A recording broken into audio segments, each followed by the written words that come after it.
pessoal. Estamos aqui para mais um programa da parceria Saúde, Justiça e Educação. Nós temos um programa que vai ao ar agora, que é continuidade, né, de uma série que a gente vem transmitindo já há algumas semanas.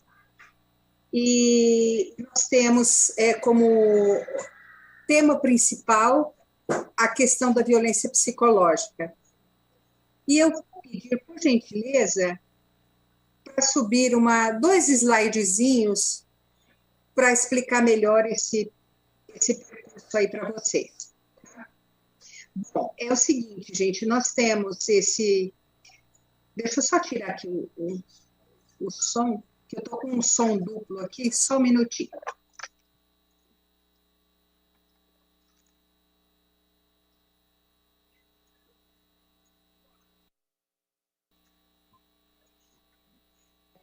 Um probleminha aqui que eu não...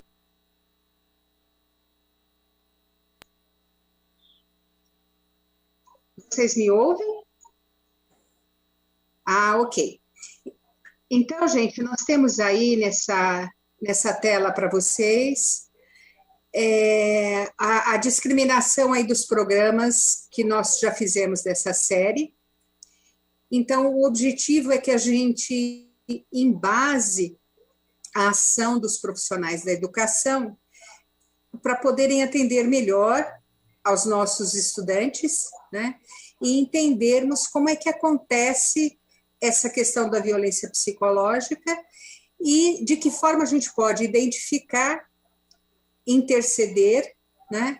E, inclusive, termos uma possibilidade de trabalhar coletivamente com esse assunto na rede, né? Então, vocês têm aí os programas que já foram exibidos, e nós temos também a possibilidade de que vocês retomem esses programas. Podia pôr o próximo slide, por favor?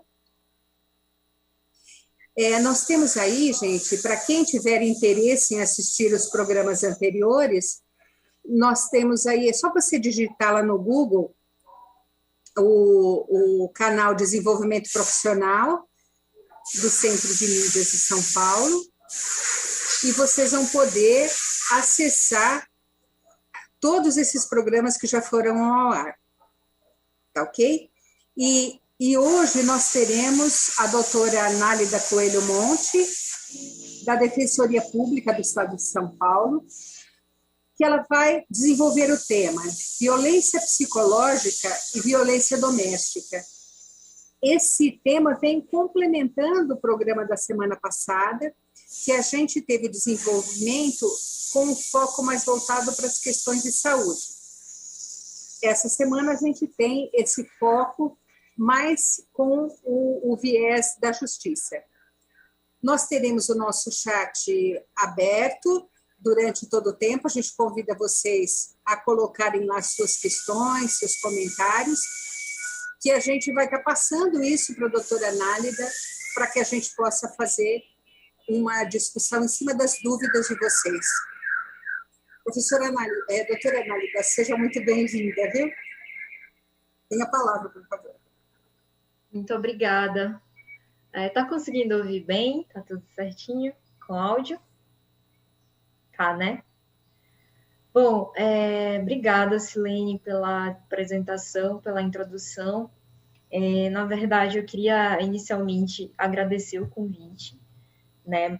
Mais uma vez, poder fazer parte dessa formação com vocês, na primeira vez que eu tô nesse debate com Silene. Queria agradecer também, além disso, a preocupação da Lita, né, de proporcionar essa transmissão com o maior cuidado possível, e dizer que eu vou tentar dividir a minha fala em algumas partes, né? Num primeiro momento, eu vou explicar muito brevemente o que é a Defensoria Pública, até para vocês, para todo mundo entender direitinho o que é que eu faço. E quando se pode procurar, né, a Defensoria Pública quando existir algum problema relacionado a qualquer espécie de violência de gênero ou violência doméstica, explicar um pouquinho também alguns pressupostos que eu considero que são muito relevantes e importantes para a compreensão, não só do que é a violência psicológica, mas também de outras formas de violência que são descritas tanto na Lei Maria da Penha como em tratados internacionais. E, por fim, tentar estabelecer alguns crimes que podem ser classificados ou que podem ocorrer em decorrência da prática da violência psicológica. Então, seria mais ou menos essa divisão. Primeiro, então, eu queria só destacar inicialmente que a Defensoria Pública ela é uma instituição que está prevista na Constituição e tem como objetivo principal a promoção dos direitos humanos e a defesa dos necessitados em todos os graus de jurisdição, né, de forma judicial ou extrajudicial. Nesse ponto, eu acho importante também dizer, né, e considerar que o próprio conceito de necessitado, ele sofreu uma variação com o passar do tempo. Então, no primeiro momento, ele englobava principalmente pessoas que não podiam constituir advogado ou advogada sem prejuízo do próprio sustento, e depois passou a abranger também pessoas que, por circunstâncias específicas, circunstâncias econômicas, políticas, sociais, de gênero, de raça, orientação sexual, identidade de gênero, entre outras, se encontram em uma situação especial de vulnerabilidade que as impossibilite ou dificulte de ter acesso ao sistema de justiça formal ou informal. Então, esse é o caso, por exemplo, das mulheres em situação de violação de direitos, né, no qual o atendimento da defensoria ele pode se dar tanto por critérios de vulnerabilidade social, e aí aqui em São Paulo a gente tem um critério de renda familiar de até 3 salários mínimos, ou que pode ser em razão, né, dessa vulnerabilidade decorrente, dessa vulnerabilidade que é decorrente de uma situação específica de dificuldade de acesso ao sistema de justiça formal ou informal. E aí, nesse caso, essa deliberação do Conselho Superior da Defensoria Pública de São Paulo, que orienta o atendimento de mulheres em situação de violência, recomenda, inclusive, a possibilidade de superação do critério de vulnerabilidade social para atender também mulheres que, mesmo ganhando, né, mais de 3 salários mínimos, se encontrem em situação de violência doméstica e familiar. E aí, nesse caso, essa deliberação do Conselho Superior da Defensoria estabelece que a renda do agressor ou do autor da violência não pode fazer parte da renda familiar, né, para quando se fizer esse cálculo. Não se pode considerar também nesse patrimônio familiar qualquer bens ou valores em que a mulher não tem acesso, ainda que de forma transitória, e se recomenda o atendimento de mulheres em situação de violência, ainda que ganhem mais de 3 salários mínimos, principalmente para adoção de medidas urgentes, né, como o pedido de medidas protetivas de urgência da Lei Maria da Penha, ou o pedido de busca e apreensão de crianças e adolescentes. Então, nesses casos, o atendimento das mulheres, né, se justificaria não em razão apenas da vulnerabilidade social, mas também da dificuldade de acesso à justiça por uma situação de violação de gênero, né? No caso específico da Lei Maria da Penha, o atendimento, a própria Lei Maria da Penha assegura, né, nos artigos 27 e 28, para todas as mulheres em situação de violência doméstica e familiar, desde a fase policial, a orientação jurídica e a orientação jurídica gratuita e o acompanhamento, né, das ações em andamento. Então, portanto, o atendimento da Defensoria Pública estaria fundamentado nesses artigos 27 e 28 da Lei Maria da Penha. Além disso, nos locais em que se faz atendimento por parte da Defensoria Pública aqui em São Paulo, esse atendimento se caracteriza por ser integral, ou seja, não só o requerimento de medidas protetivas de urgência e o acompanhamento de ações, eventuais ações criminais, mas também o ajuizamento de qualquer ação de família, como guarda, divórcio, reconhecimento e dissolução de união estável, que as mulheres necessitem. Esse atendimento aqui em São Paulo, ele existe junto ao JVDs, né, que são os juizados de violência doméstica e familiar, Oeste, Norte, Sul, Central e Leste, e na Casa Mulher Brasileira, e no interior ele existe na cidade de São José dos Campos, e em Campinas, né, que foi criado, que há uma vaga já criada e aguardando para ser provido, para ser lotado. O atendimento da Defensoria pode ser acessado por meio de um canal 0800, né, o telefone 0800 773 4340, ou por meio do site da Defensoria, que é www.defensoria.sp.def.br. Nesse caso, bastando que se preencha um formulário de atendimento eletrônico. Atualmente, como a gente acompanha as fases de reabertura por causa da Covid-19 do Plano São Paulo, quando se passa para uma fase mais flexível em relação ao distanciamento social, o atendimento da Defensoria ele é tanto por via remota quanto por via presencial, ele é misto. Então, feitos esses esclarecimentos iniciais, né, eu diria que fixaria alguns pressupostos iniciais para a gente conseguir compreender de uma forma mais clara esse assunto da violência contra as mulheres, mais especificamente da violência psicológica. Então, o primeiro pressuposto que eu queria deixar claro é que a análise de toda e qualquer legislação aqui, ela vai ser feita à luz de uma perspectiva de gênero. Então, nesse sentido, né, o gênero ele pode ser, ele vai ser entendido aqui da forma como eu vou colocar, como um produto de uma construção social, e não apenas como resultado da simples diferença ou diferenciação biológica entre homens e mulheres, ou seja, a partir essa constatação, ela tem como consequência, né, a problematização das características que são atribuídas aos homens e às mulheres, ou os papéis sociais que são atribuídos a homens e mulheres, em que determinam seus comportamentos e as expectativas, aquilo que se espera, né, de cada um dos gêneros em uma dada sociedade, em um dado momento histórico. O que eu estou aqui firmando como pressuposto é que, na verdade, não é o corpo que determina os lugares sociais, mas essas construções sociais, culturais e políticas.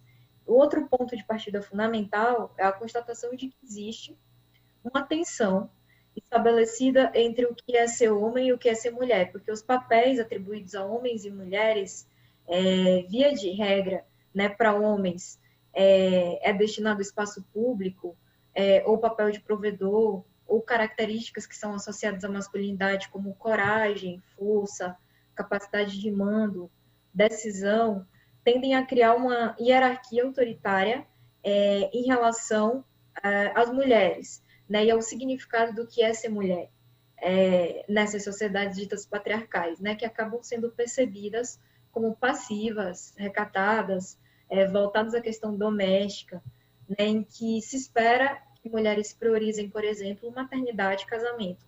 Portanto,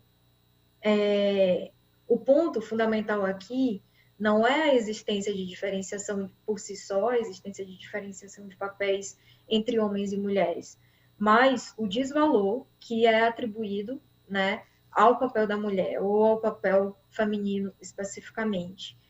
Então, nessas sociedades, né, consideradas ou ditas patriarcais, o estabelecimento dessas relações desiguais ou dessas assimetrias entre homens e mulheres acaba gerando aí não só essa desigualdade, mas também acaba tendo como consequência a violência contra as mulheres, né? Essa desigualdade entre homens ou mulheres, elas são cotidianamente reforçadas por um conjunto de mecanismos, né? Como costumes, religião, sendo reforçadas, inclusive, por instrumentos legislativos.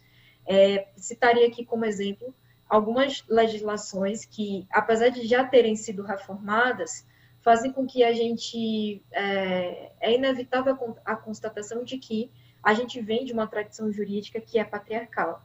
Então, estaria aí como exemplo o casamento reparador, que era um instituto previsto no Código Penal, no qual se deixava de aplicar a pena quando a mulher se casava com o estuprador, né? Porque o objetivo principal da criminalização do estupro não era a preservação da dignidade ou da liberdade sexual das mulheres, mas o direito do homem de se casar com a mulher virgem. Então, esse instituto, né, do casamento reparador acabava suprindo a proteção desse bem jurídico pelo Código Penal. E ele foi revogado, né, muito recentemente. Assim como também outros institutos, como o débito conjugal, que estabelecia ali a obrigação de manter relações sexuais na constância do casamento, como deveres dos cônjuges, né, principalmente das mulheres, o que acabou fazendo com que durante muito tempo, se considerasse a inexistência de estupro no decorrer do casamento ou da união estável. Assim como também, até em 1962, o homem era considerado chefe de família, né, sendo provedor, podendo fixar, por exemplo, o endereço da família, ou conceder autorização de mulheres para exercer atividade fora de casa.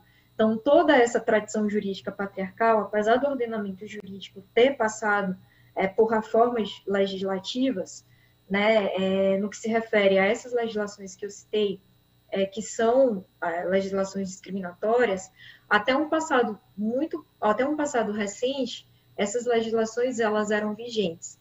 E ainda que elas tenham sido revogadas, elas têm um considerável impacto ainda no modo como o direito ele é interpretado, né? Tem uma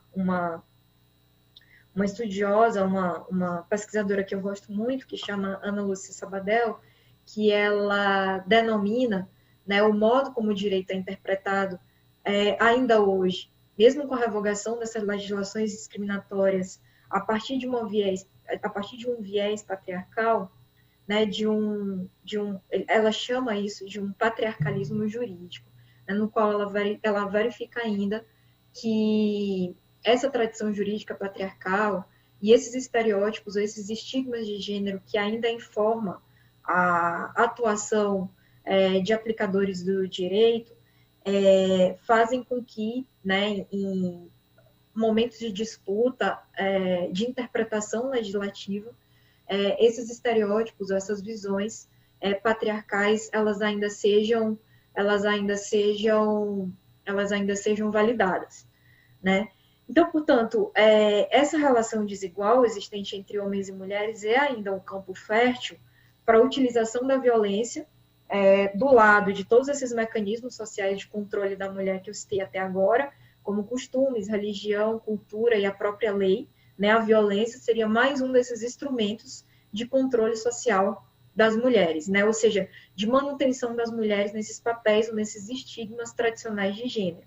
Tanto por isso que um conjunto de legislações internacionais, e eu citaria aí duas especificamente, as Recomendações Gerais 1935, né, do CIDOL, e a Convenção Belém do Pará, reconhecem a existência de uma relação de circularidade entre discriminação e violência de gênero, ou seja, a violência ela é uma forma de discriminação de gênero, ao tempo que também é uma consequência dessa discriminação. E reconhece, dessa forma, que não há como enfrentar a violência de gênero sem que se reduza a discriminação contra as mulheres. Quer dizer, apenas o enfrentamento da violência pela via somente da punição, ela é inócua, né? Sem que se enfrente a eliminação da discriminação contra as mulheres. E, por fim, diria, né, que a violência de gênero ela é definida na Convenção Belém do Pará como qualquer ato ou como qualquer conduta que é baseada no gênero que cause morte, dano ou sofrimento físico, sexual ou psicológico às mulheres, tanto na esfera pública quanto na esfera privada. Tanto a Convenção reconhece, né, ainda alguns tipos de violência, especificamente a violência física, a violência sexual e a violência moral, e nesse aspecto específico a Lei Maria da Penha vai além, né, até desse tratado internacional, na medida que reconhece, além desses três tipos específicos de violência, a violência moral, e a violência patrimonial, e estabelece ainda a Convenção Belém do Pará, que a violência pode ser causada, pode ocorrer tanto em ambientes públicos, né, como, por exemplo, no ambiente de trabalho, e exemplifica alguns tipos de violência que ocorrem no ambiente público, como o assédio sexual, o tráfico ou exploração de mulheres e estupro, a tortura, e estabelece também que a violência pode ocorrer no ambiente privado, né, ou no âmbito das relações íntimas, de afeto e das relações familiares. E determina ainda que a violência pode ser perpetrada ou pode ser tolerada pelo Estado. Aqui eu diria que, nesse caso, a violência perpetrada pelo Estado seria aquela violência que é prevista tanto em legislações discriminatórias, quanto por meio da violência institucional, né, que pode ser definida como condutas ou omissões de qualquer órgão ou agente do Estado que fragilize a proteção ou a preservação de direitos das mulheres. E aí, dito isso, né, eu diria, né, que essa preservação das mulheres ela se justifica, né? Essa preservação que eu digo, tanto no âmbito internacional, por meio de tratados e convenções de proteção, como também no âmbito nacional, né, por meio, inclusive, da Lei Maria da Penha, que é o principal instrumento de proteção das mulheres no que se refere ao enfrentamento à violência doméstica, ela se justifica como consequência dessa peculiar situação da mulher, ou de vulnerabilidade da mulher, dentro desse contexto, né, em que as mulheres, por uma situação de desigualdade de gênero, acabam estando mais expostas a situações de violência. Então, essa proteção especial, ela se justificaria no plano fático como uma ação afirmativa, né, uma medida de aceleração de igualdade em relação aos homens, ou seja, o ponto fundamental é que não basta que se garanta a igualdade formal, a igualdade perante a lei, mas que se garanta também a igualdade material. Aqui, pelo menos, quando eu falo em igualdade material, destacaria pelo menos duas acepções ou dois âmbitos de igualdade material, que seria em relação ao ideal de justiça redistributiva, que é aquela que pode ser encarado como uma forma de distribuição igualitária de recursos econômicos, e numa segunda perspectiva, numa perspectiva de reconhecimento de identidades, né? Ou seja, que aqui, né, fazendo uso de um referencial teórico, o da concepção bidimensional de justiça de Nancy Fraser, para dizer, em outras palavras, que a discriminação ela pode implicar, ela pode ter como consequência a pobreza, e a pobreza pode ter como consequência também a discriminação. Bom, então, a partir da análise, né, dessas respostas específicas no plano internacional de direitos humanos, né, por meio dessas convenções internacionais, a Convenção para a Eliminação do Preconceito e Discriminação contra as Mulheres, e no plano regional de proteção, a Convenção Belém do Pará, o Brasil acabou se obrigando, né, no âmbito internacional, a proteger as mulheres, né? Então, isso significa esse dever de proteção integral, ou dever de devida diligência, significa que o Brasil se compromete, né, num plano internacional, ao enfrentamento da violência contra as mulheres, né? Ou se compromete a reconhecer que as mulheres têm um direito a uma vida sem violência. E isso implica um conjunto de obrigações, né, para o Brasil, que são obrigações de caráter legislativo, como a Lei Maria da Penha é um exemplo desse tipo de legislação, né, em que destinada a acelerar, um mecanismo que é destinado a acelerar a igualdade entre homens e mulheres, medidas de caráter administrativo, medidas de caráter preventivo, né, como citaria aí como exemplo a própria questão de uma educação baseada em direitos humanos e que leve esses aspectos e que debata, né, o papel da mulher ou os estereótipos tradicionais de gênero em sociedades patriarcais, medidas de caráter de reparação, né? Medidas de caráter de prevenção geral e especial. Então, esses tratados assinados pelo Brasil têm esses objetivos fundamentais, né? Por fim, eu acentuaria ainda que para além disso, né, para além desses objetivos específicos, desses tratados e convenções internacionais de direitos humanos, eles também são incorporados à legislação brasileira como parte do ordenamento jurídico interno. Então, é possível que se faça controle, né, dessas leis, de medidas legislativas e administrativas, à luz desses parâmetros internacionais, né, que tem caráter cogente ou caráter obrigatório, além, é claro, de ter uma importância fundamental, porque eles também acabam definindo as agendas, né, as agendas das próprias definições de políticas públicas, né, que por algum motivo internamente podem não ser adotadas, né? Ou porque determinados governos considerem que essas agendas relacionadas à igualdade de gênero, elas não sejam uma prioridade, ou porque desafiam o interesse de grupos hegemônicos, né? Então, a tutela desses direitos das mulheres no âmbito internacional acabam tendo como ponto positivo também a inclusão desses direitos das mulheres em uma agenda nacional como decorrência dessas pressões internacionais. Tanto que a Lei Maria da Penha é decorrência de uma pressão internacional semelhante, né? Na verdade, a Lei Maria da Penha decorre de uma recomendação da Comissão Interamericana de Direitos Humanos, que reconheceu que o Brasil é negligente no que se refere ao enfrentamento da violência doméstica contra as mulheres, e essa negligência foi reconhecida a partir da análise do caso Maria da Penha Fernandes contra o Brasil, que foi levado para a Comissão Interamericana de Direitos Humanos, após a Maria da Penha ser vítima de 2 tentativas de feminicídio, e após quase 18 anos de tentativas de responsabilização do seu ex-companheiro, do seu ex-companheiro que teria praticado essas tentativas de feminicídio, não obteve por parte do Estado brasileiro nenhum tipo de resposta, né?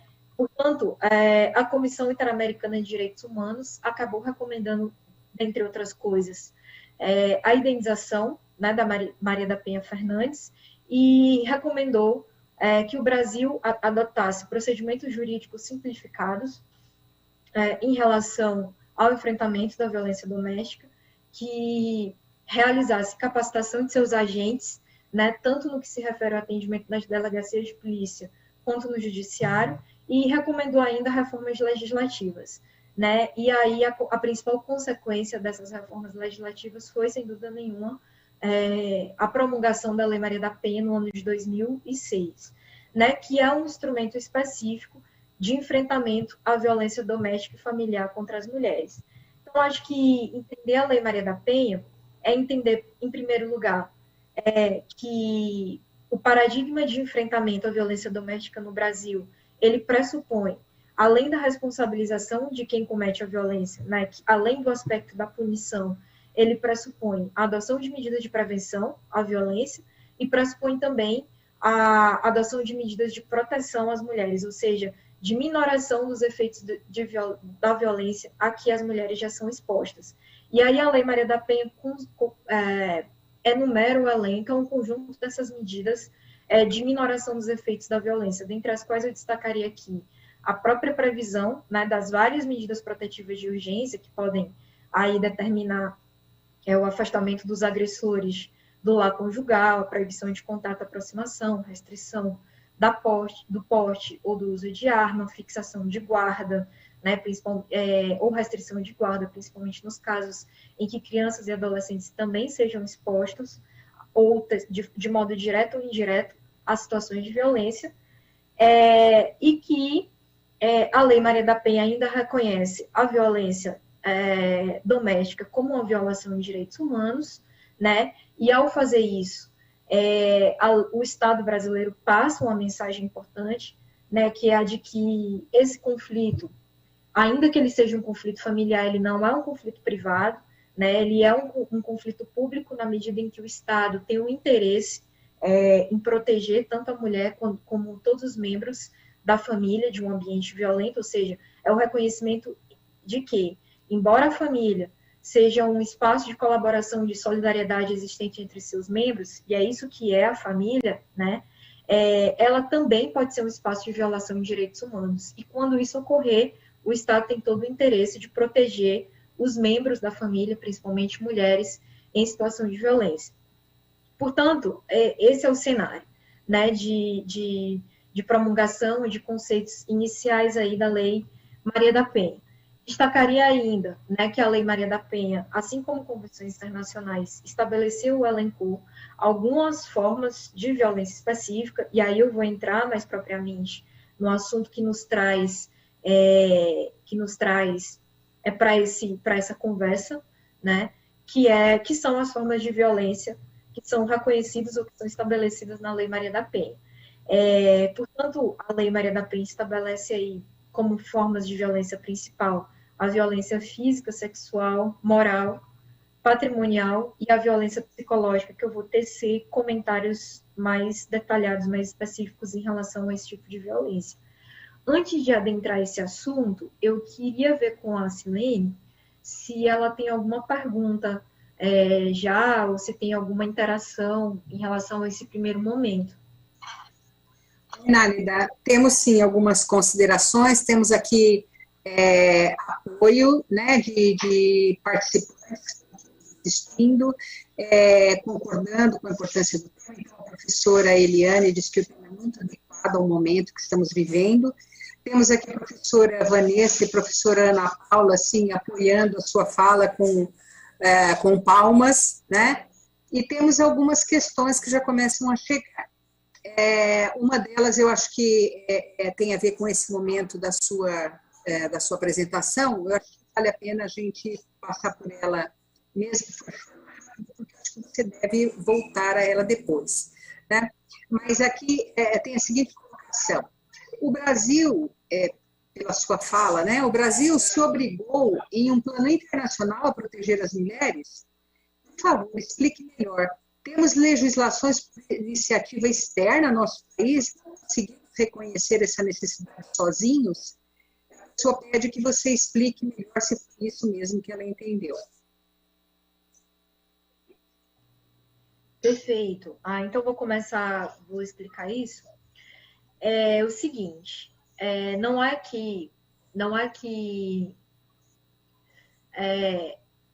quando o Estado brasileiro ele se compromete em relação à assinatura desses tratados, dessas convenções internacionais, né, o próprio Estado brasileiro toma para si, então, a responsabilidade de cumprimento desses padrões mínimos, né? Então, esses tratados e esses tratados e convenções internacionais, quando tem caráter obrigatório, quando tem caráter cogente, né, eles importam, sim, obrigações para o Estado brasileiro.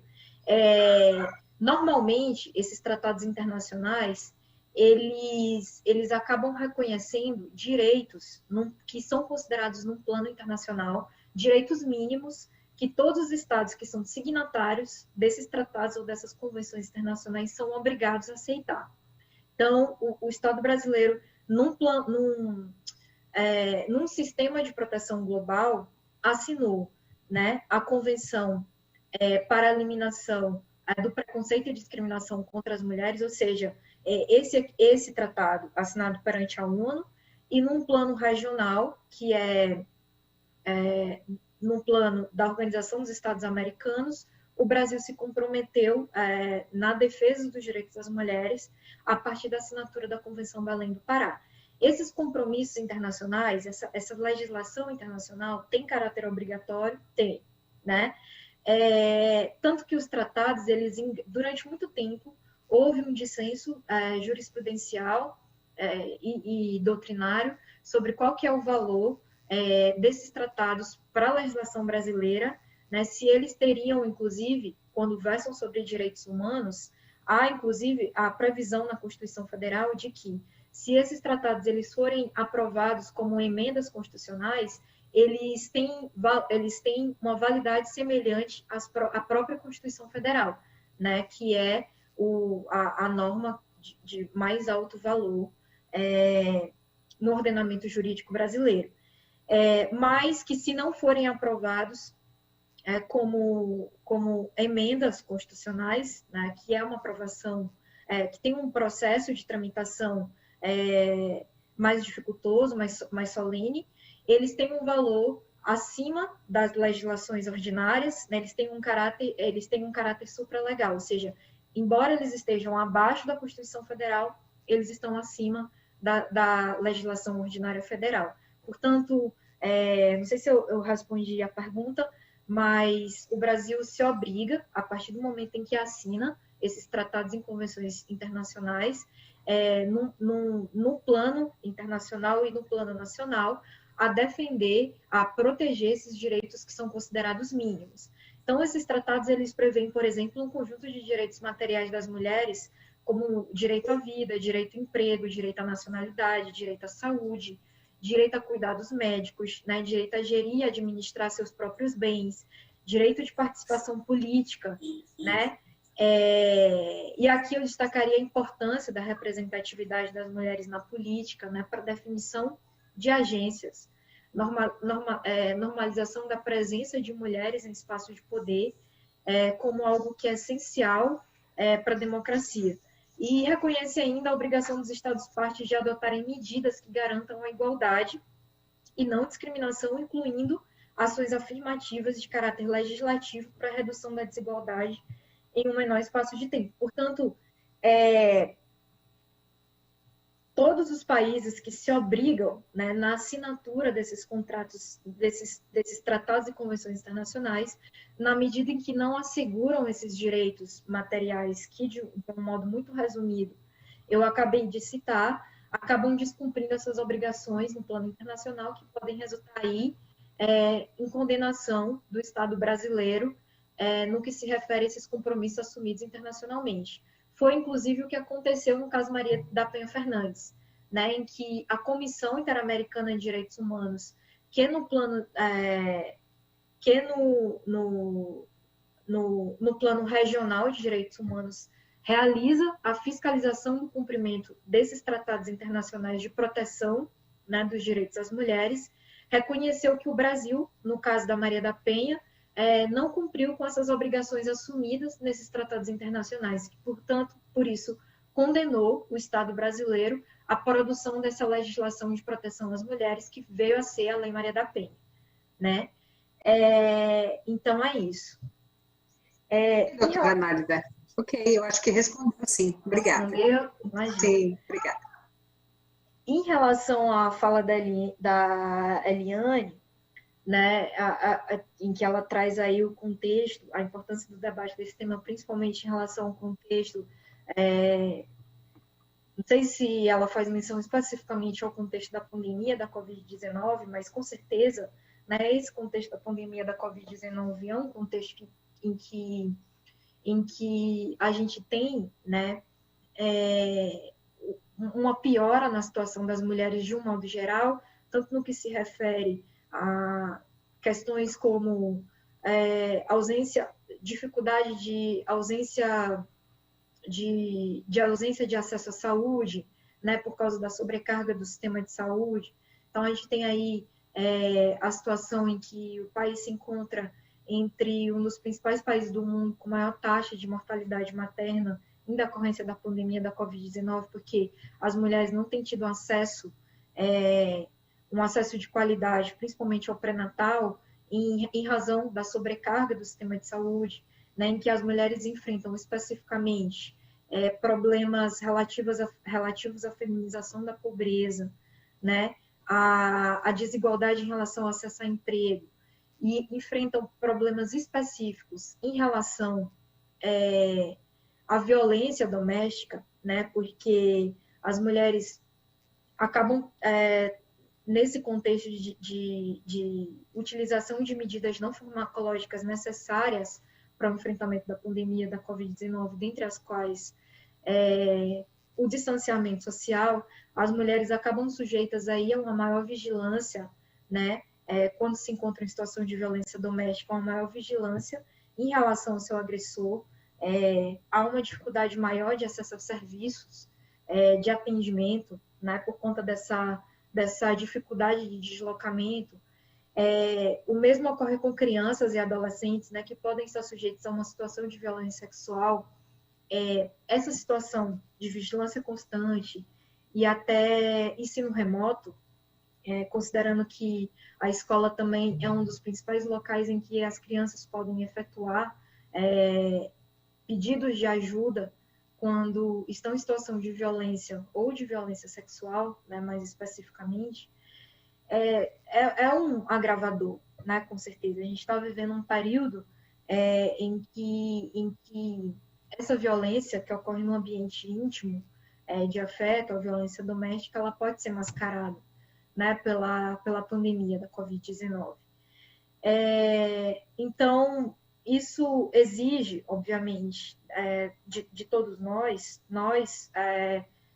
enquanto integrantes do sistema de justiça e da educação também, né, que são pessoas que acabam tendo uma função fundamental também por estarem em contato com crianças e adolescentes que podem estar em situação de violência, acabam exigindo desafios especiais, né, para que a gente consiga aí romper essas dificuldades, né, de acesso aos serviços. Mas é muito importante isso que a Eliane coloca, né, de que esse contexto da pandemia de Covid nos torna particularmente envolvidos ou comprometidos nesse desafio de superação da violência, né, nesse contexto da pandemia. E uma das formas de superação desse desafio, com certeza, é fazer o que a gente está fazendo agora, que é essa roda de conversa, de capacitação e de aprendizado em relação a mecanismos de proteção, né, de mulheres e de crianças e adolescentes. E aí, nesse contexto, a Lei Maria da Penha, ela estabelece, né, ela preceitua, ela nomeia, num rol exemplificativo, alguns tipos de violência que as mulheres podem estar sujeitas, né? A principal forma de violência que as mulheres estão sujeitas atualmente, até a partir de uma pesquisa do Data Senado do ano de 2019, né, 61% das mulheres que noticiam a violência, que são expostas, noticiam situações de violência física, né, que ainda é o tipo de violência mais comum. Então, a violência física é a lesão à integridade física ou psicológica das mulheres, né? O tipo de violência mais comum.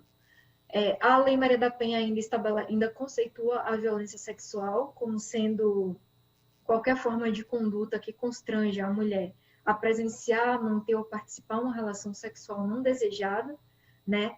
Ou que induz a mulher a comercializar ou utilizar de qualquer modo a sua sexualidade, né? Ou que a impeça de utilizar qualquer método contraceptivo que force a mulher ao matrimônio, à gravidez, ao aborto ou à prostituição, ou que, mediante qualquer método, né, qualquer conduta como coação, chantagem ou suborno, limite ou anule, de qualquer modo, exercícios dos direitos sexuais e reprodutivos das mulheres.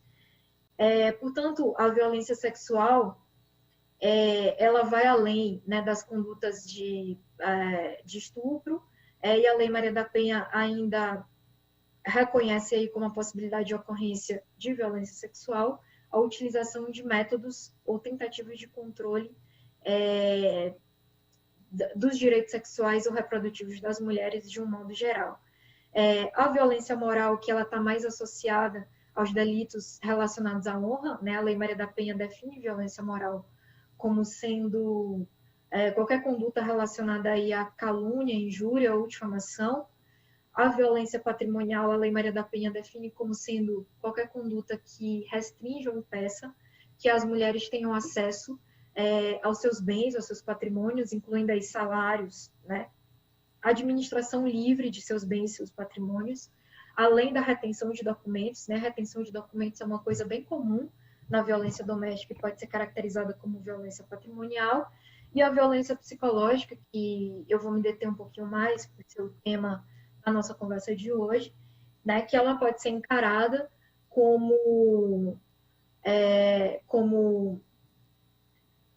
que ela pode ser exemplificada, né, como qualquer conduta que cause nas mulheres um dano emocional, uma redução de autoestima, uma perturbação ao plano de desenvolvimento, espécies de degradação da mulher ou controle de suas ações, né, de seus comportamentos, de suas crenças, de suas decisões.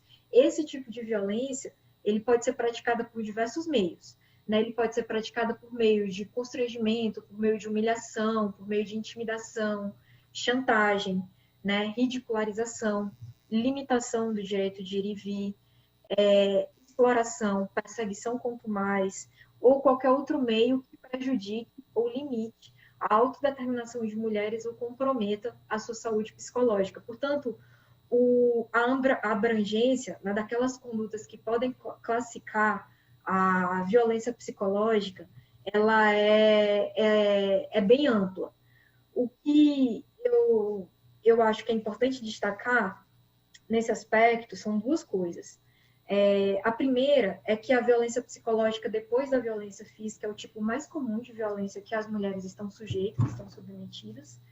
Segundo, é um tipo de violência que é de difícil identificação, porque diferente da violência física, é um tipo de violência que não deixa marcas visíveis, né? E terceiro, porque é um tipo de violência que, embora ela possa ter os seus efeitos, suas consequências agravadas, principalmente quando elas ocorrem de modo crônico ou de modo repetitivo, são condutas que são mais difíceis de serem comprovadas, né? Então, é um desafio muito grande, tanto o reconhecimento por parte das próprias mulheres ou dos aplicadores do direito desse tipo de violência, quanto em decorrência de sua comprovação. Tem um livro que trata sobre esse assunto, que é muito interessante, que é escrito por uma juíza de direito, que chama Violência Psicológica. O nome do livro lembrar aqui,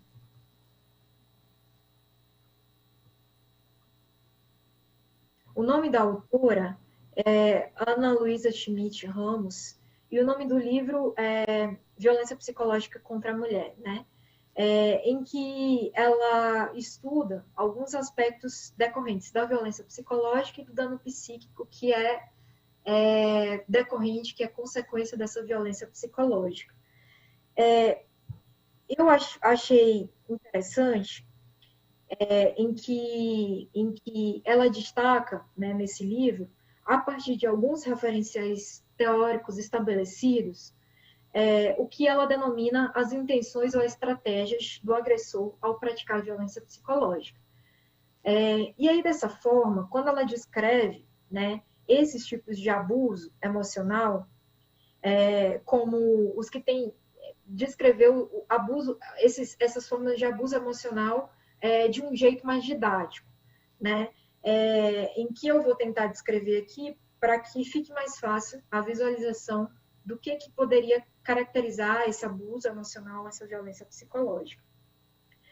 Então, ela descreveu, com base na intenção ou nas estratégias, né, de agressores, um tipo de dano emocional que visa a provocar a submissão e o medo, né, de mulheres ou das vítimas, e como exemplo desse tipo de conduta, ela destaca ameaças, né, como ameaça de morte, ou ameaças, por exemplo, de pôr fogo na casa, de matar animais de estimação, de provocar, colocar filhos ou filhas em perigo, né, de ajuizar ações tendentes a requerer a guarda dos filhos ou impedir contato com os filhos e filhas. Então, o dano emocional pode estar caracterizado, por exemplo, nessas condutas que objetivem, que tenham por finalidade a submissão e o medo das mulheres em situação de violência.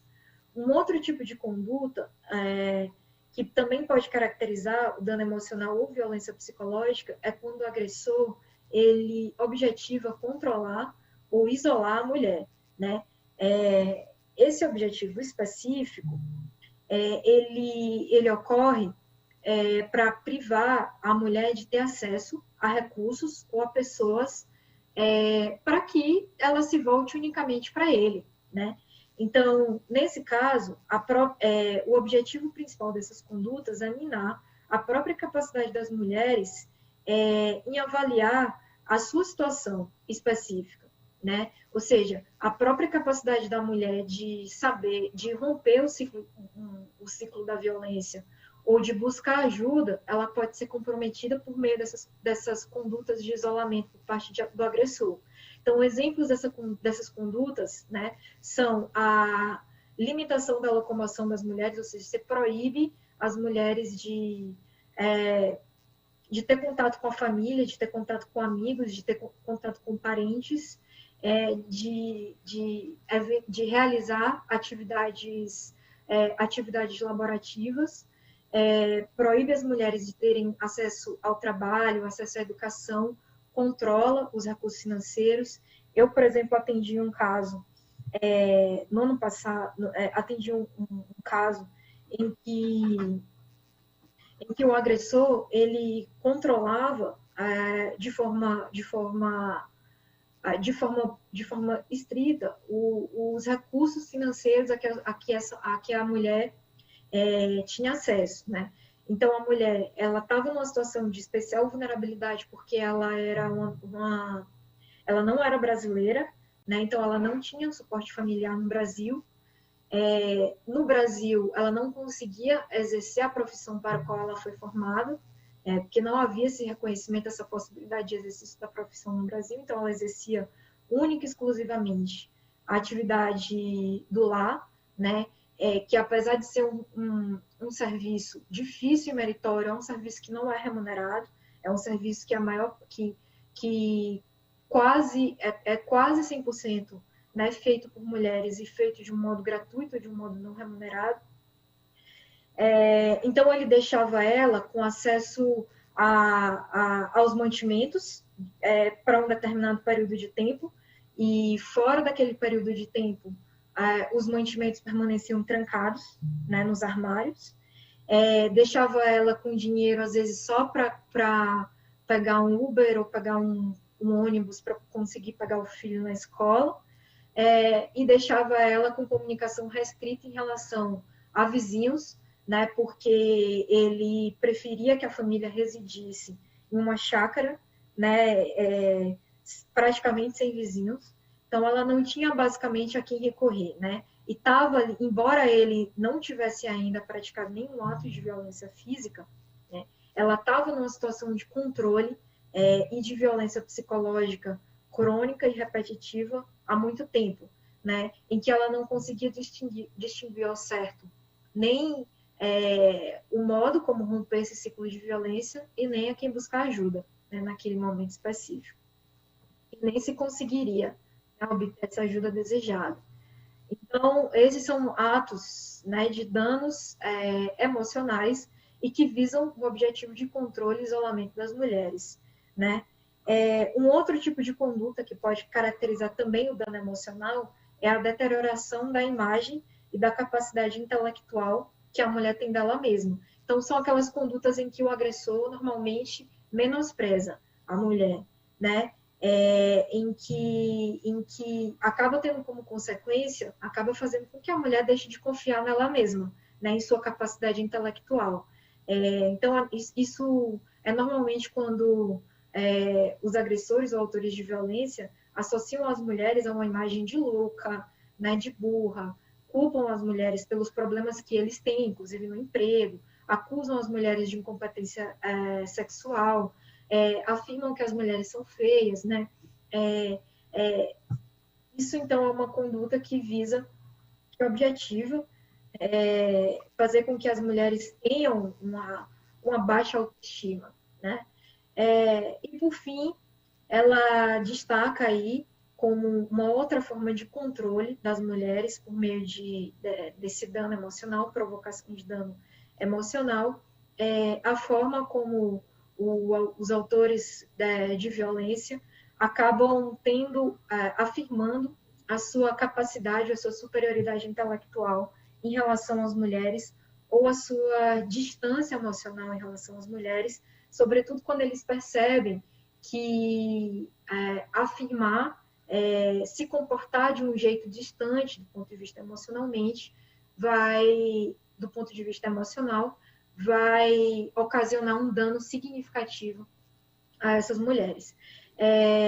Então, essa conduta é uma conduta muito sutil, né, que pode ser caracterizado quando por exemplo, o autor das agressões, né, ele pode controlar o afeto, ainda que não seja ainda que ele não deseje isso, mas porque ele percebe que esse controle, ou esse distanciamento emocional do ponto de vista afetivo, tem um impacto significativo, né, em relação às mulheres. O objetivo dessa conduta é provocar insegurança, né, nas mulheres. Então, esse é um tipo de violência que, como eu falei, é extremamente sutil, né, ele é tão sutil que ele é denominado por muitos como uma espécie de violência invisível, e dificulta, né, que as próprias mulheres se percebam nessas relações abusivas como vítimas desse tipo de violência, e que nesse sentido, algumas medidas também para combater esse tipo de violência, elas acabam sendo de difícil comprovação.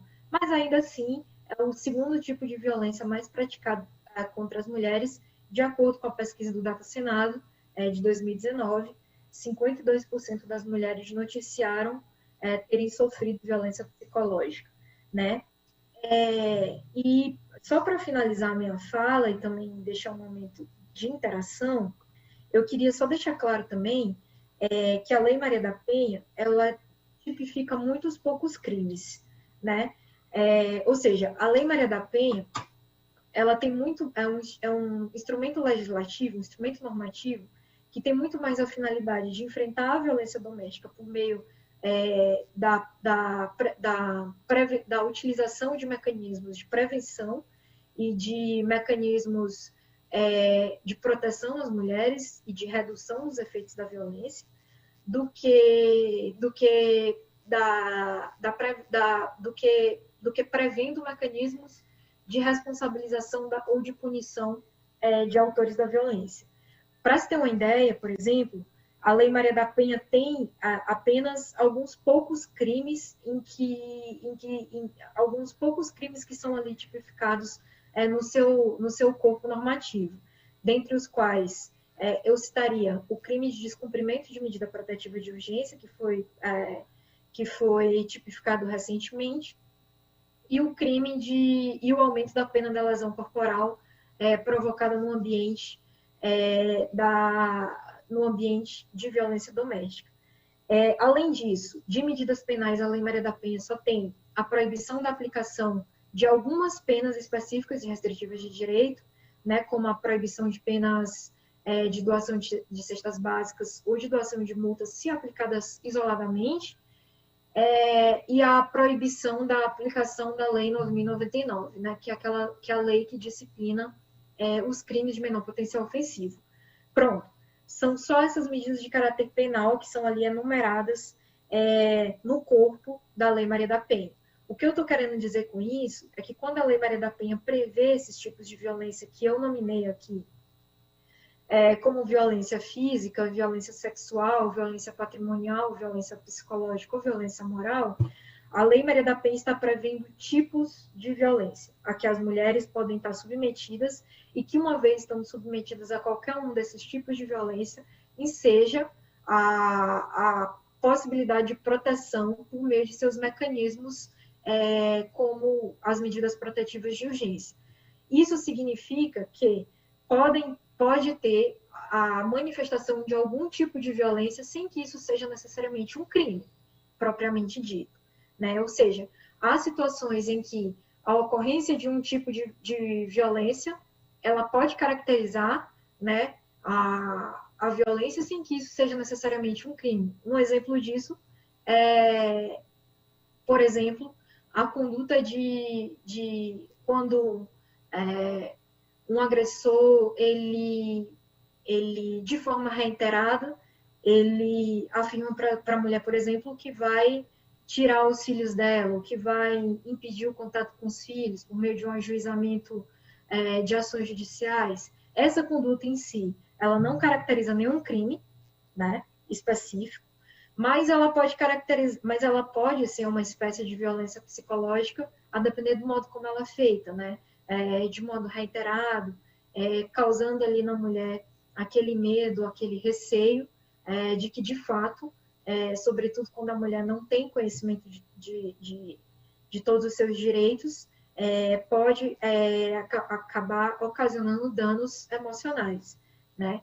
Mas existem alguns tipos de condutas, né, que são caracterizadas como espécies de violência que podem, sim, serem crimes previstos no Código Penal brasileiro. No que se refere, por exemplo, à violência psicológica, eu vou citar, então, aqui alguns, muito brevemente, algumas dessas condutas de violência psicológica que eu descrevi, né, na fala anterior, e que também podem caracterizar crimes previstos no Código Penal brasileiro. A primeira dessas condutas é a conduta de ameaça, né? Então, o que é o crime de ameaça previsto no Código Penal? É aquela conduta que é quando aquele que provoca, né, aquele que ameaça alguém, ameaça de provocar um mal injusto e grave, né? Esse é um crime que ele se caracteriza quando a pessoa tem a intenção, né, de ameaçar um outro, né, de lhe causar um mal injusto e grave. Essa ameaça, ela tem que ser uma ameaça concreta, ela tem que ser uma ameaça possível, ou seja, tem que haver um contexto sério para a ocorrência dessa ameaça. É um crime que eu acho importante todo mundo saber, que ele só se procede mediante representação. O que é isso? Que além de você registrar um boletim de ocorrência, no momento desse registro você tem que deixar claro que tem a intenção de processar e de responsabilizar aquela pessoa que provocou a ameaça por aquele crime. Porque tem determinados crimes em que quando o aparato de segurança pública, ou delegacias, ou Ministério Público tiverem conhecimento daquele crime, o Estado necessariamente tem que processar e julgar aquele crime, independente da notícia. É o que ocorre, por exemplo, com a lesão corporal, né, no contexto da violência doméstica. Lesão corporal, estupro, todos esses crimes, quando a polícia ou o Ministério Público tem conhecimento da ocorrência deles, necessariamente tem que instaurar um inquérito policial para investigar, registrar o boletim de ocorrência, ainda que a vítima não queira. Mas existem determinados crimes que, para que ocorra a investigação e o processamento, a vítima tem que autorizar.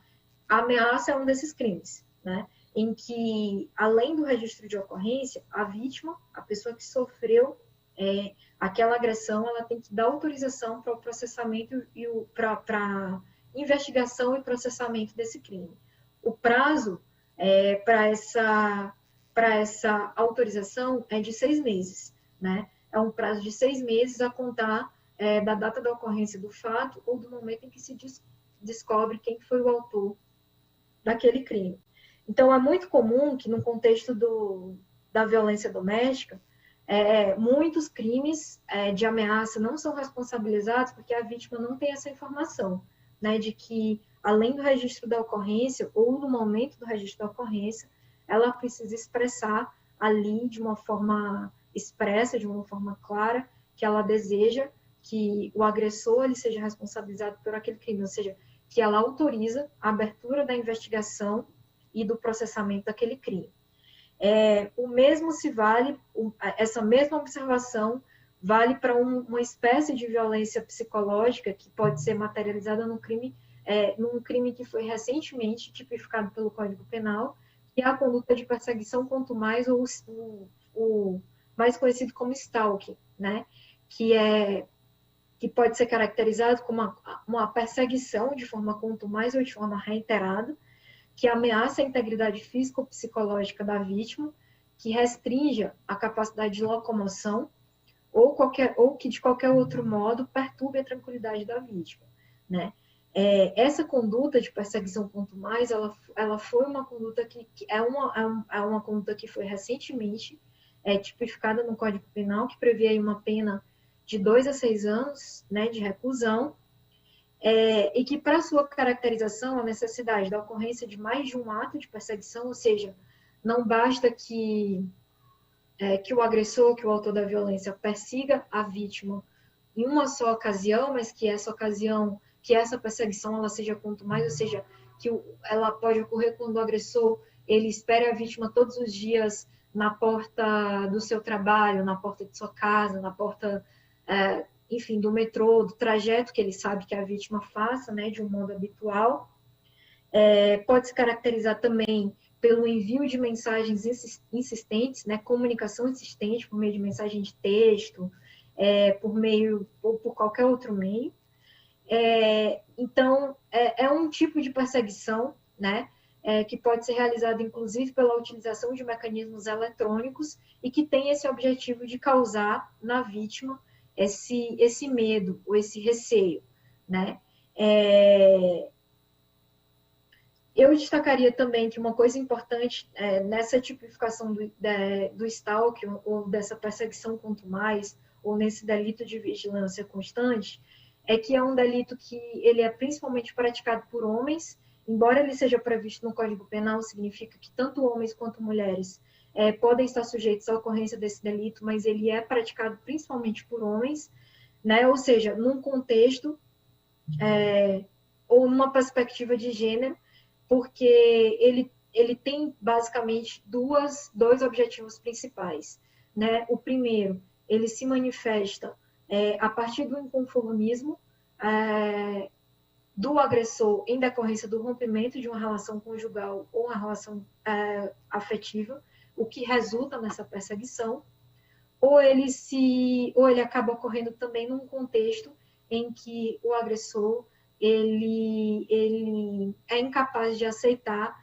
a recusa do relacionamento em relação a uma mulher, né? Ou seja, ele é incapaz de aceitar, de lidar com a recusa para um envolvimento em uma relação afetiva, ainda quando não iniciada. Então, esse é uma conduta que também pode ser considerado, ao mesmo tempo, né, um dano emocional, ou uma espécie de violência psicológica e um crime específico de stalking, uma perseguição quanto mais.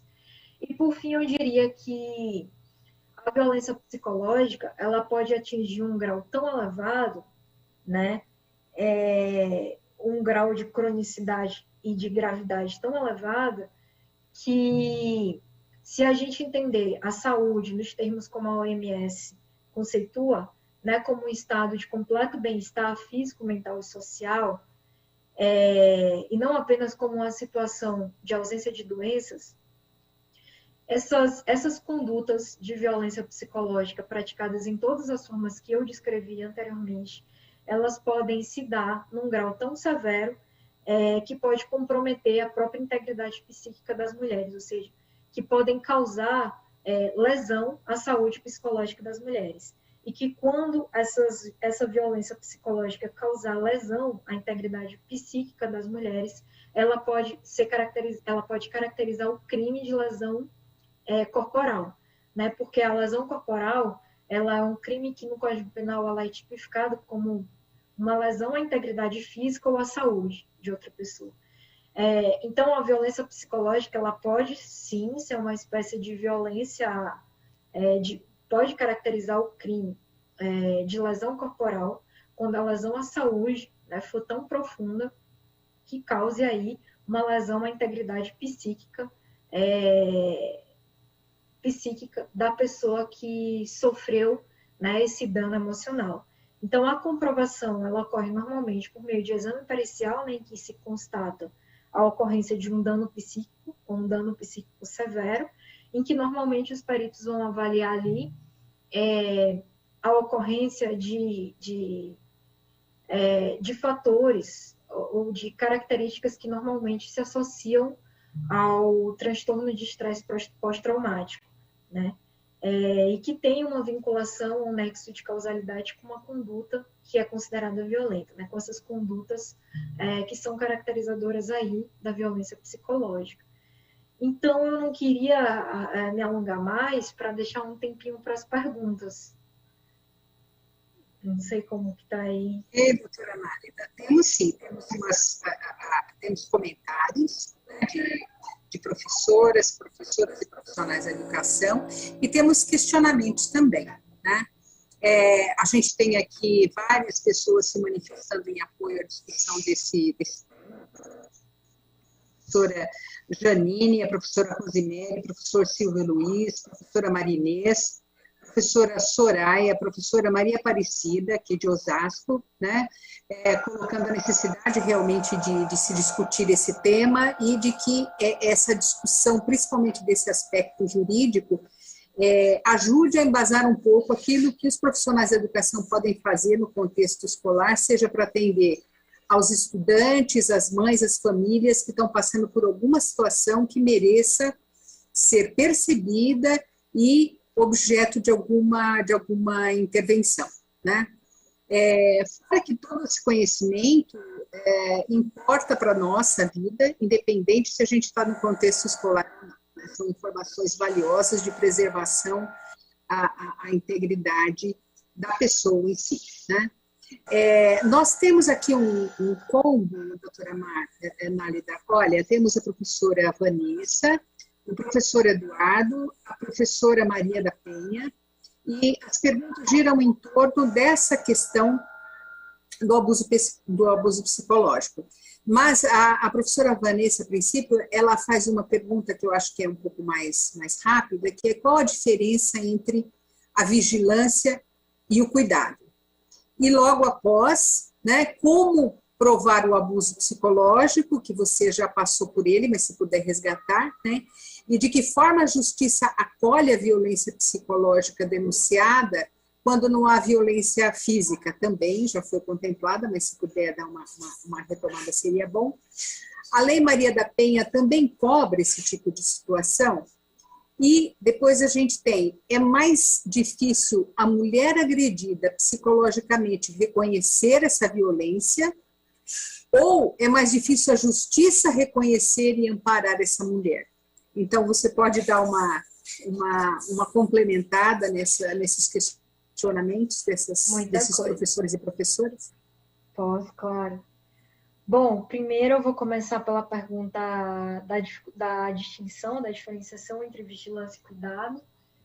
Bom, só um minutinho. A diferença entre a vigilância e cuidado, às vezes é uma diferença muito sutil, porque às vezes a vigilância vem disfarçada de cuidado, né? Isso, na verdade, uma das coisas que são mais comuns dentro desse contexto em que as mulheres, dentro de um contexto de sociedade patriarcal, em que as mulheres elas são tratadas, na verdade, como objeto, né, ou como mais um objeto, como mais uma extensão, né, da propriedade dos homens. Então, essa diferenciação é, de fato, uma diferenciação muito sutil entre o que é vigilância e o que é cuidado, né? Justamente porque, dentro desse contexto, essa vigilância ela vem disfarçada de cuidado. Assim também como, muitas vezes, atos que são considerados românticos, eles também são atos de vigilância, né? Então, pode ser que, de fato, esses abusos eles venham disfarçados, né? Em condutas ditas como condutas de cuidado ou comportamentos que são considerados românticos, por assim dizer, né? Entre aspas. E aí eu citaria como exemplo aqui, né, as situações em que, por exemplo, o agressor afirma que enfim, propõe um programa romântico todas as vezes em que a mulher noticiar, manifestar a intenção de sair com amigos. Isso é uma coisa que é muito sutil e muito comum, né? Então, a mulher avisa, vou sair hoje com um grupo de amigos, ou vou encontrar meus familiares. E aí, sabendo que ela tem aquele compromisso naquele dia, uma pessoa que pratica um abuso pode propor um outro programa, vamos fazer um programa romântico nós dois. Então, esse tipo de conduta, né, quando ele tiver essas finalidades, né, de promover o isolamento das mulheres, de promover a submissão, de promover medo, de promover controle, ainda que eles sejam disfarçados de vigilância, aliás, de cuidado, ou de atos que são considerados românticos, eles podem sim caracterizar comportamentos que são considerados abusivos, né? Então, isso de fato é uma diferença que é bem sutil e que o que a gente tem que fazer é estar bem atenta, né, em relação a isso mesmo. Diria também que vou utilizar aqui como exemplo também de atos que, numa sociedade patriarcal, podem ser nominados como atos de cuidado ou ato romântico. Eu não sei se vocês estão lembrados de um caso que aconteceu, acho que em 2008, que foi um caso que foi bem midiático e televisionado de um modo sensacionalista, que foi a morte da Eloá, vítima de feminicídio praticado por um namorado dela. Isso tem um documentário que é super interessante, que está disponível no YouTube, que chama Quem Matou Eloá. Nesse documentário, é possível a gente verificar como esse caso ele foi abordado pela mídia naquele ano específico. Foi um caso que foi televisionado durante todo o momento em que ela permaneceu sequestrada, ela foi mantida, ela foi ameaçada com a arma, né? E foi mantida em cárcere privado durante mais ou menos ali 2 dias. Esses dias eles foram intensamente televisionados e foram exibidos, né, por vários canais de televisão. O agressor que mantinha ela, o sequestrador que mantinha ela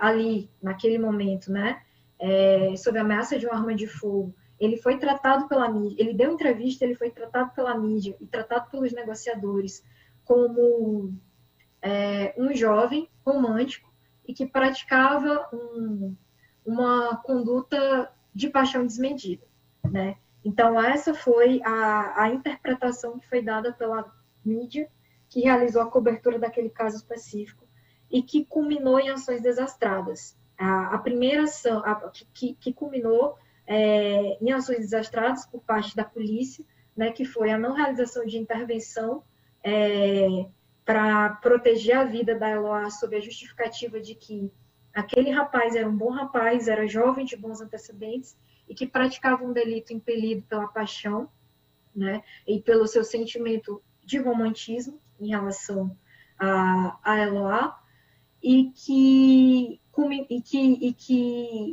justificou, inclusive, a entrada de uma amiga da Eloá, né, para que ela tentasse convencer ele, o sequestrador naquele momento, a libertar a Eloá. E a consequência disso foi que a Eloá foi morta, né, no feminicídio, e a amiga dela foi baleada. Então, essa ação desastrada, ela é a prova de que numa sociedade patriarcal, às vezes, essas condutas de vigilância e de perseguição e de violência, elas são disfarçadas, né, como cuidado ou como atos que são considerados românticos ou apaixonados. Diria ainda, dentre as outras perguntas que foram feitas, né, a comprovação desses atos de violência sexual, eu anotei aqui, a comprovação, como se comprova esses atos de abuso emocional e como que há o acolhimento disso, né? A comprovação é uma comprovação, e se a Lei Maria da Penha acolhe, né, esses atos de violência.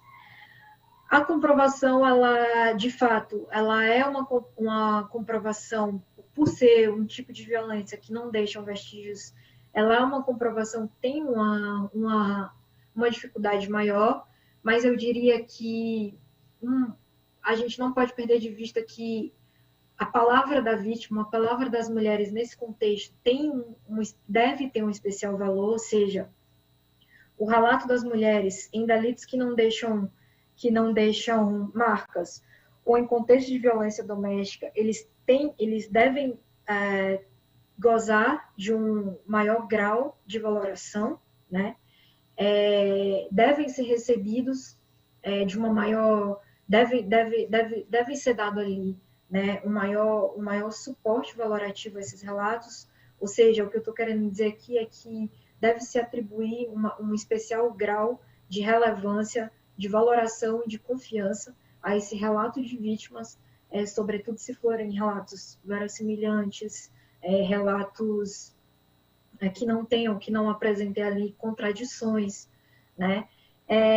Então, o relato da vítima tem uma importância fundamental para comprovação desses delitos, né?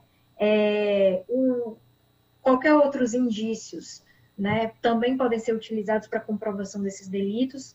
Muitos desses delitos de perseguição contumaz também podem ser efetuados no ambiente eletrônico. Então, qualquer tipo de mensagem de texto, comunicação insistente, envio de áudios, ligações, todas essas coisas podem ser utilizadas também como forma de comprovação de ocorrência de violência psicológica, né?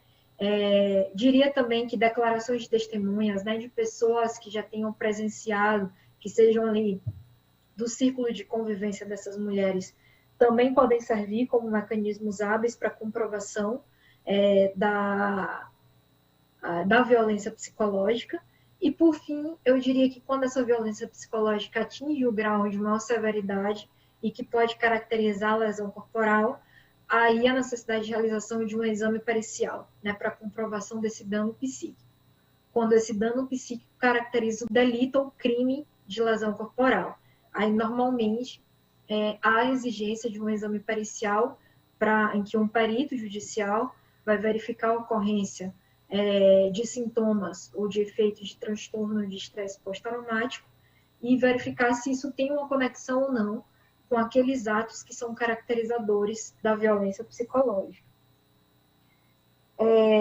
Acho que tem mais uma pergunta que eu não estou conseguindo lembrar, que é até interessante, acho que foi a última pergunta feita.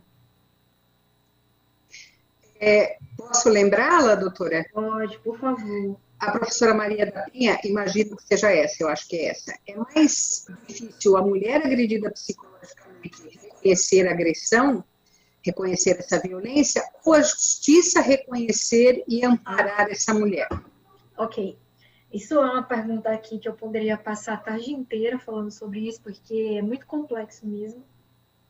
Acho que as duas coisas são desafiadoras, né? É muito complexo para a mulher reconhecer esse tipo de agressão. Por que é muito difícil para a mulher reconhecer esse tipo de agressão? Porque é um tipo de agressão muito sutil. É um tipo de agressão, como eu falei, quando eu comecei a responder as perguntas, principalmente na sociedade patriarcal, ela vem disfarçada como cuidado, como atos de romantismo. Então, tem uma frase de uma pesquisadora feminista que eu gosto muito, que chama Liette Safiotti, socióloga, em que ela descreve que é muito difícil para as mulheres reconhecerem, às vezes, que estão numa situação de violência, uma situação de abuso, principalmente de abuso emocional, porque é difícil para as mulheres que são socializadas dentro de uma sociedade patriarcal distinguirem o que é uma obrigação de gênero, né? O que é uma obrigação de gênero, entre aspas? O que as mulheres têm que fazer porque está dentro daquele estereótipo, daquele estigma tradicional do que é ser mulher e o que é violação de direitos humanos. Então, às vezes, as próprias mulheres não conseguem distinguir isso, né?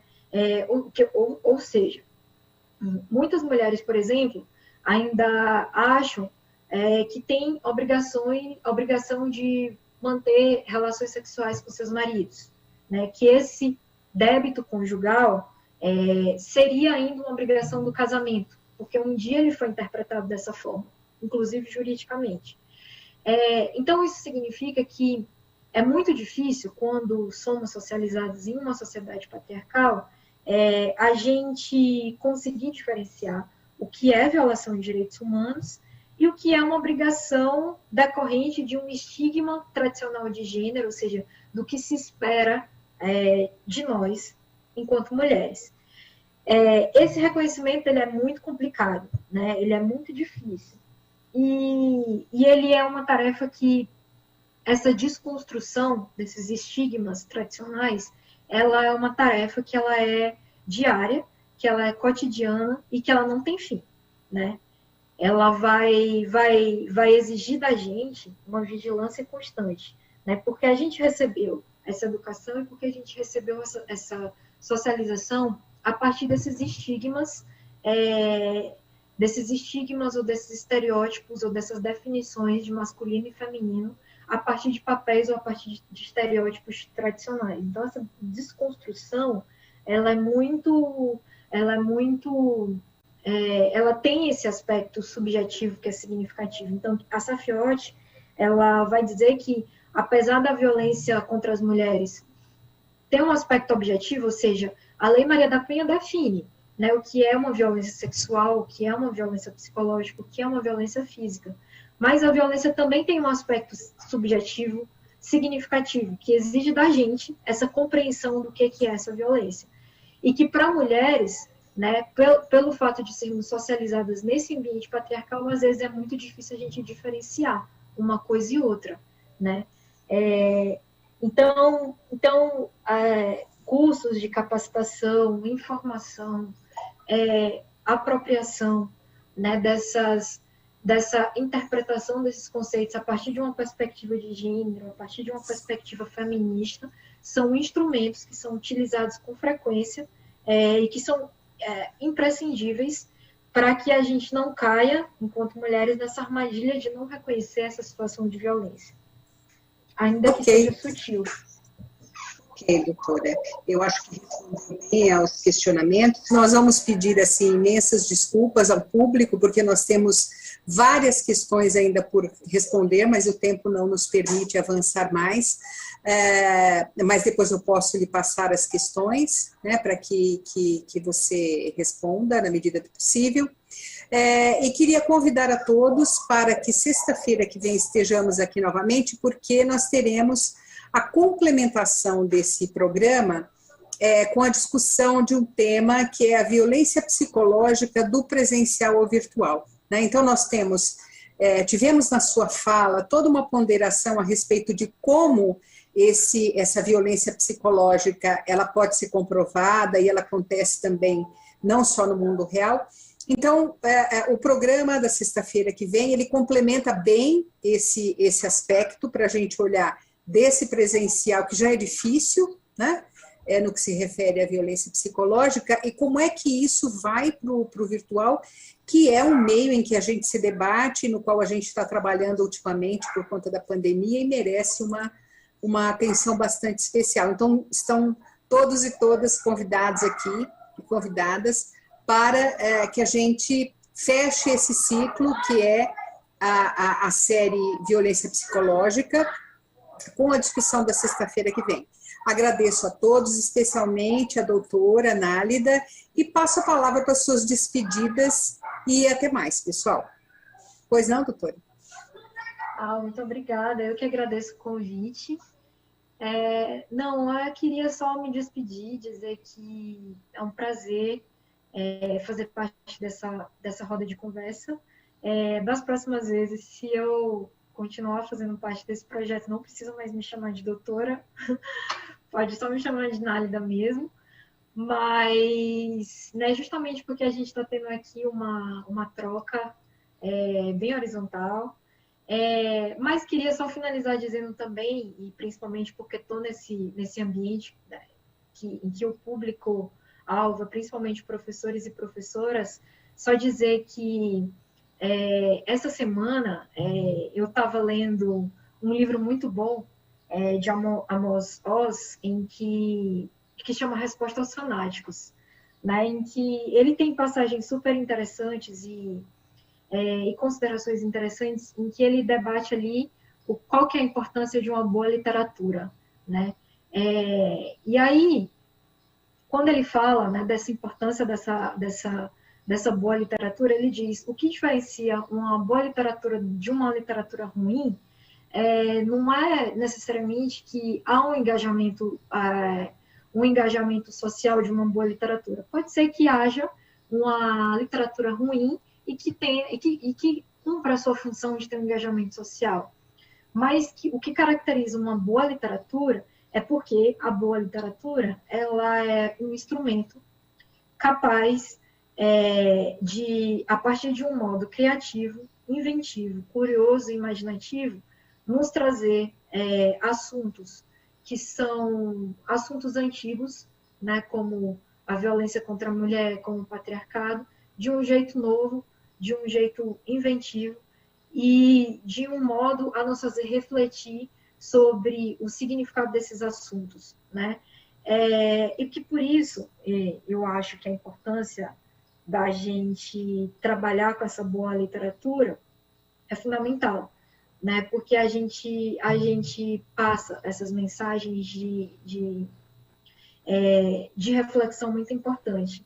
E aí eu destacaria que nesse aspecto específico, como boa literatura, livros assim imprescindíveis, como Conceição Evaristo, com Ponciano Vicêncio, Toni Morrison, com O Olho Mais Azul, Maris Condé, com Eu, Tituba, a Bruxa Negra de Salem, a autobiografia de minha mãe, de Jamaica Kincaid, Alice Walker com A Copúrpura, ou A Terceira Vida de Grant Copeland, ou O Remorso de Baltasar Serapião, de Walter Ugumã, enfim. Todos esses livros que, apesar de tratarem sobre esse assunto, que eu falei de um modo chato aqui, porque fiz a abordagem da lei, tratam de um modo muito, como eu disse, inventivo, imaginativo, curioso, e sempre novo, atual, sobre esses aspectos relacionados aí à violência de gênero, à violência contra as mulheres, principalmente numa perspectiva abordando aí também outros marcadores estruturais, como a raça e a classe. Acho que é isso. Ok, obrigada, doutora. Ficamos aqui, então. Até mais, pessoal.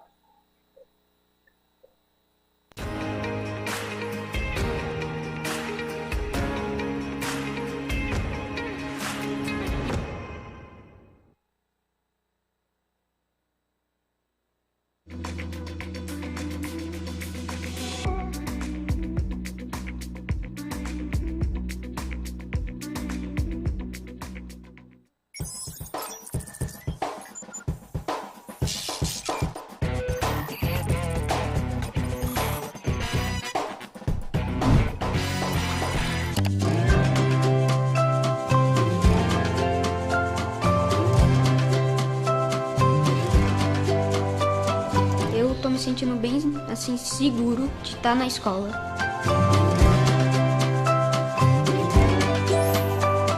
Tô muito feliz. O dia a dia, ele tá bem legal. Eu tô tendo uma oportunidade que muitas pessoas não têm.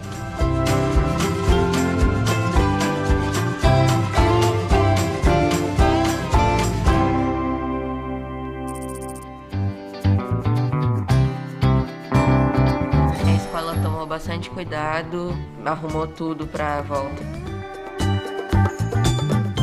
Quando chegar aqui, a gente limpa os pés e as mãos. Eles medem minha temperatura. Agora é normal passar álcool gel e manter distância. A sala tem menos gente. E a professora fica bem distante também, todo mundo com máscara. Então é sempre bom a gente se proteger e tomar os cuidados necessários. Tava com bastante saudade dos amigos e de ver a escola também.